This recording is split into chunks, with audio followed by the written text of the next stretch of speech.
नमस्कार दोस्तों, आपका स्वागत है हमारे इस चैनल में एडवोकेट कृष्ण कुमार त्रिपाठी। दोस्तों, आज का जो हमारा वीडियो है ये धारा 125 पर है, अर्थात धारा 125 सीआरपीसी भरण पोषण के ऊपर। दोस्तों, भरण पोषण कानून की अगर बात करें तो इन जनरली इसका हम जो मैं सीधी सी बात कहूँ यूज़ होता है या मिसयूज़ होता है ये तो समझ में नहीं आया, लेकिन अक्सर इसका मिसयूज़ ही देखने को मिलता है। जहाँ पर पत्नियां कमाती भी हैं तब भी वो अपनी इनकम को छुपाती हैं, और दूसरी बात है कि पति कितना कमाता है उससे बढ़ा चढ़ाकर ही ये कोर्ट में बताती हैं। महत्वपूर्ण बात दोस्तों ये कि धारा 125 का जो प्रोविज़न है कई बार उसको मेरे ख्याल से अभी तक कई लोगों ने ठीक से समझा ही नहीं है। उसमें कई ऐसी बातें हैं जो आपके बहुत काम की रहती है, मगर हम उसको ध्यान नहीं देते। हम साधारण सोच बनाकर बैठे हैं कि धारा 125 जो है वो भरण पोषण के लिए है और हमको भरण पोषण देना पड़ेगा, मगर इस धारा में कई ऐसी चीज़ें हैं जो आपको बचा सकती हैं, बशर्ते आप उस पर थोड़ा ध्यान दें।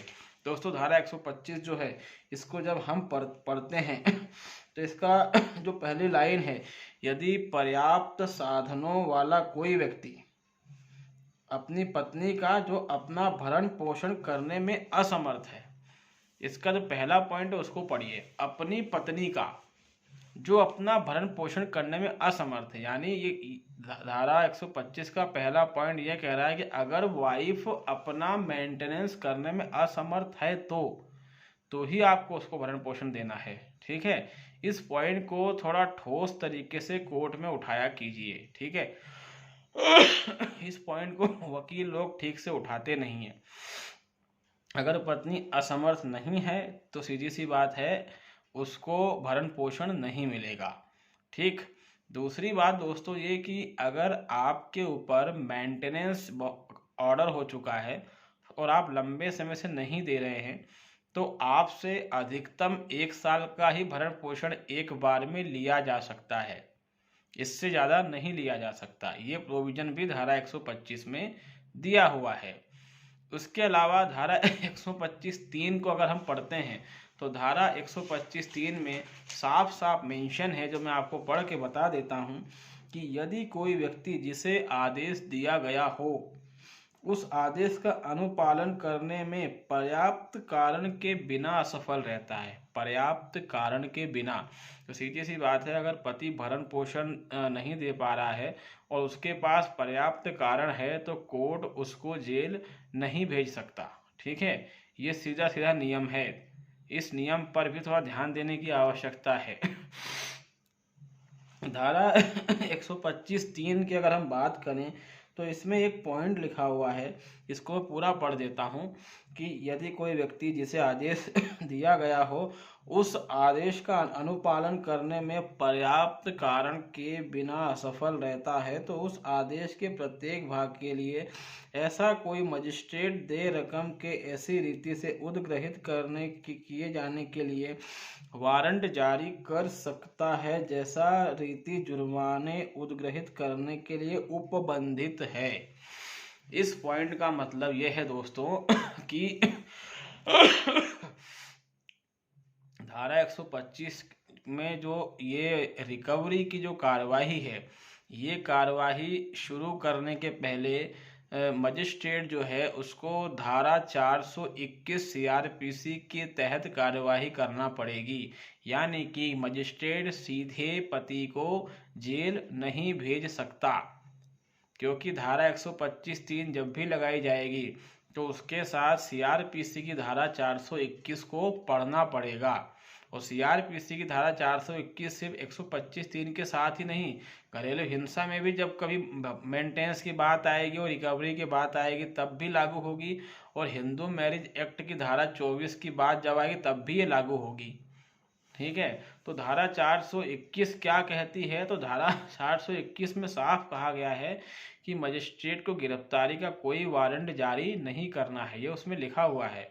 उसमें जो मेन बात है वो ये लिखी हुई है कि पहले वो जुर्माना लगाने की कोशिश करेगा, उसके अलावा प्रॉपर्टी को कुर्क करवाने का प्रयास करेगा, ये उसमें साफ साफ लिखा हुआ है। मतलब ये है कि वो पति की गिरफ्तारी का आदेश जारी नहीं कर सकता है। इसमें दोस्तों Allahabad high court, Calcutta high court, Chandigarh high court के जजमेंट्स हैं। ये जजमेंट्स मैं इसमें अपलोड कर दूंगा, जिसमें कि latest judgement Allahabad high court का है, जिसमें Vipin Kumar versus state of Uttar Pradesh का जजमेंट है। इसका डिटेल मैं आपको डिस्क्रिप्शन बॉक्स में दे दूंगा, जिसमें कि बहुत ही क्लियरली इस बात को जज साहब ने, हाई कोर्ट ने समझाया कि धारा 125(3) जब आप इसमें वारंट जारी करते हैं तो उसके पहले आपको ये जानना जरूरी है कि क्या पति के पास ऐसा कोई कारण है जिसके कारण वो भरण पोषण नहीं दे पा रहा है। इस चीज़ की जांच आवश्यक है। दूसरी बात ये कि धारा 125(3) को धारा 421 CRPC के साथ पढ़ना आवश्यक है और उसके प्रोसीजर को फॉलो करना आवश्यक है। आप सीधे गिरफ्तारी का वारंट जारी नहीं कर सकते। मजिस्ट्रेट कोई राइट नहीं है कि वो सीधे गिरफ्तारी का वारंट जारी कर दे, चाहे फैमिली कोर्ट हो, डोमेस्टिक वायलेंस हो या फिर धारा 24 हो। तो दोस्तों इस चीज़ को ध्यान रखें कि कई बार आप सोचते हैं कि मैं जेल चला जाऊंगा, तो इन चीज़ों का इस्तेमाल करें, ठीक है। और कभी अगर आपको जेल, इन चीज़ों के दिखाने के बाद भी आपको जेल भेज दिया जाता है, तो हाई कोर्ट जाकर या अपने वकील को हाई कोर्ट भेजकर अपने खिलाफ जो कुछ भी कार्रवाई हुई है उस पर स्टे लें या उसको स्थगित करवाएं, क्योंकि प्रोसीजर यही है कि आप सीधे किसी भी पुरुष को या पति को जेल नहीं भेज सकते। इसमें एक और चीज़ है कि पति को जेल भेजना सीधे मतलब कि उसके जो right to life and personal liberty का जो कंसेप्ट संविधान के आर्टिकल 21 के तहत उसको दिया गया है, उसका क्लियर वायलेशन है ये। तो धारा 125(3) जो है वो धारा 421 के साथ लागू होगी और सीधे किसी भी मामले में हस्बैंड को जेल नहीं भेजा जा सकता। ये बात क्लियर कही जा रही है। इसमें अलग अलग हाई कोर्ट्स के जजमेंट्स भी हैं। तो मेरे ख्याल से ये साधारण सी बात आपको समझ में आई होगी, ठीक है। अगर हमारे चैनल में आप नए हैं तो इसको लाइक करें, सब्सक्राइब करें। कोई क्वेश्चन वगैरह अगर है आपका तो हम उसको इनबॉक्स में क्लियर कर लेंगे। ठीक है दोस्तों, उम्मीद है वीडियो आपको अच्छा लगा होगा। कोई डाउट वगैरह है तो आप हमसे पूछ सकते हैं। तब तक के दोस्तों बहुत बहुत